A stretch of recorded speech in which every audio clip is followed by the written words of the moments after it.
Halo, selamat datang di Narawas, tempat Anda menemukan pembahasan mendalam tentang tokoh inspiratif dan momen bersejarah yang membentuk bangsa kita.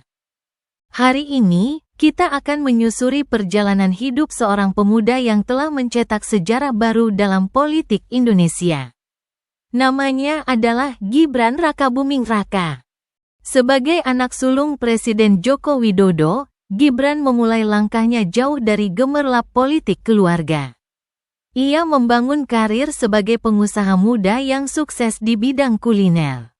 Namun, siapa sangka bahwa sosok yang dulu dikenal melalui bisnis catering dan martabak modern ini kini memimpin Indonesia sebagai wakil presiden termuda di usia 37 tahun?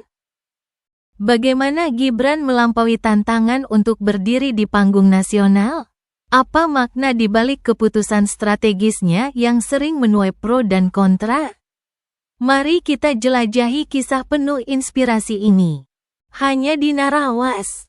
Awal kehidupan, didikan sederhana di tengah kesibukan ayahnya. Gibran Rakabuming Raka lahir pada tanggal 1 Oktober tahun 1987 di Surakarta, Jawa Tengah. Ia adalah anak pertama dari pasangan Joko Widodo dan Iriana. Masa kecil Gibran dihabiskan di lingkungan keluarga yang sederhana. Meskipun ayahnya saat itu mulai mengembangkan bisnis furnitur. Dibesarkan dengan nilai-nilai kesederhanaan, Gibran menunjukkan sifat mandiri sejak kecil. Meskipun ayahnya adalah sosok yang berpengaruh di bidang bisnis, Gibran tidak dimanjakan. Ia belajar tentang kerja keras dan tanggung jawab dari kedua orang tuanya. Setelah menyelesaikan sekolah dasar di Surakarta, Gibran melanjutkan pendidikan menengahnya ke Singapura. Di Orchid Park Secondary School. Pilihan ini menunjukkan ambisi keluarga Jokowi untuk memberikan pendidikan terbaik, meskipun harus jauh dari rumah. Lulus dari Singapura, Gibran sempat mencoba menempuh pendidikan di UTS Insead, Sydney, Australia, sebelum akhirnya menyelesaikan gelar sarjananya di Universitas Bradford, Inggris, melalui program kerjasama dengan MDIS, Management Development Institute of Singapore. Awal karir bisnis, dari cili pari hingga markobar. Sepulangnya dari luar negeri, Gibran tidak langsung bergabung dengan bisnis furnitur milik keluarganya. Ia memilih jalur sendiri yang berbeda, yaitu bidang kuliner. Pada 2010, Gibran mendirikan Cili Pari, sebuah perusahaan catering yang fokus melayani acara pernikahan dan acara besar lainnya. Cili Pari mendapat sambutan hangat di Surakarta, terutama karena layanan berkualitas. Keberhasilan ini membuka peluang bagi Gibran untuk memperluas jangkauan bisnisnya. Pada 2015, ia meluncurkan Markobar, Martabak Kota Barat, jaringan martabak premium dengan konsep modern dan inovatif. Markobar menawarkan berbagai varian topping kreatif, dari coklat hingga keju premium, yang berhasil menarik perhatian masyarakat muda. Hingga kini, Markobar telah memiliki lebih dari 29 cabang di berbagai kota di Indonesia. Kesuksesan Gibran di dunia bisnis membuatnya dikenal sebagai pengusaha muda yang kreatif dan visioner, meskipun pada awalnya ia sempat menghadapi kritik karena dianggap memanfaatkan nama besar keluarga. Perjalanan politik, dari wali kota hingga wakil presiden termuda. Wali Kota Surakarta, langkah awal yang menjanjikan. Pada 2020, Gibran mengambil langkah besar dengan masuk ke dunia politik.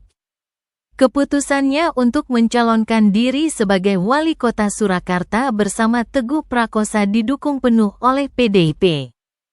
Partai yang juga membesarkan nama ayahnya. Kampanye Gibran berfokus pada isu-isu lokal, seperti infrastruktur, ekonomi kreatif, dan kesehatan masyarakat. Ia juga berhasil menarik dukungan dari pemilih muda melalui pendekatan modern di media sosial. Hasilnya, Gibran memenangkan Pilkada Surakarta dengan perolehan suara 86,53%. Selama masa jabatannya, ia menerapkan berbagai kebijakan progresif, seperti mempercepat vaksinasi COVID-19, digitalisasi layanan publik, dan promosi UMKM lokal. Melangkah ke panggung nasional. Pada 2024, Gibran membuat lompatan besar dalam karir politiknya dengan mencalonkan diri sebagai wakil presiden mendampingi Prabowo Subianto. Langkah ini sempat menuai kritik, terutama karena usianya yang belum mencapai 40 tahun. Tapi, Mahkamah Konstitusi memberikan pengecualian khusus yang memungkinkan Gibran untuk maju. Pasangan Prabowo-Gibran berhasil memenangkan pemilu 2024. Dengan perolehan suara 57%, mengalahkan dua pasangan lain di putaran pertama. Kemenangan ini mengukuhkan Gibran sebagai wakil presiden termuda dalam sejarah Indonesia, sekaligus sejarah baru. Kontroversi dan tantangan yang mengiringi perjalanannya. Isu nepotisme. Sebagai anak Presiden Jokowi, Gibran kerap dihadapkan pada tudingan nepotisme. Banyak pihak menilai bahwa karir politiknya tidak lepas dari pengaruh keluarga, terutama dengan adanya perubahan aturan usia minimal oleh Mahkamah Konstitusi menjelang pemilu 2024.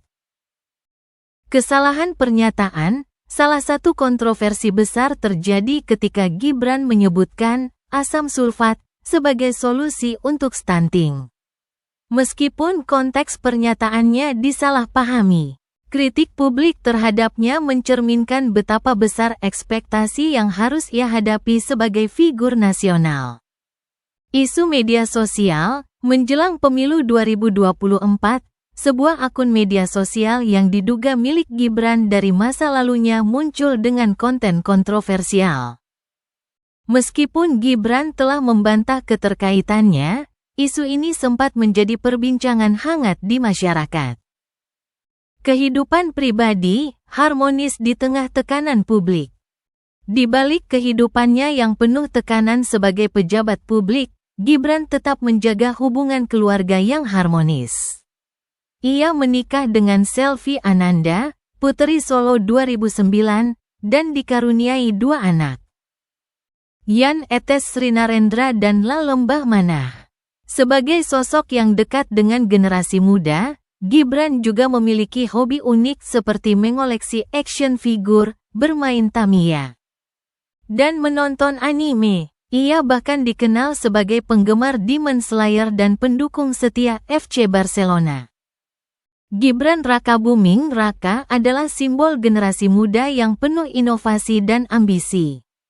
Dari bisnis kuliner hingga politik nasional, ia telah membuktikan bahwa keberanian untuk mengambil langkah besar dapat membawa hasil yang luar biasa.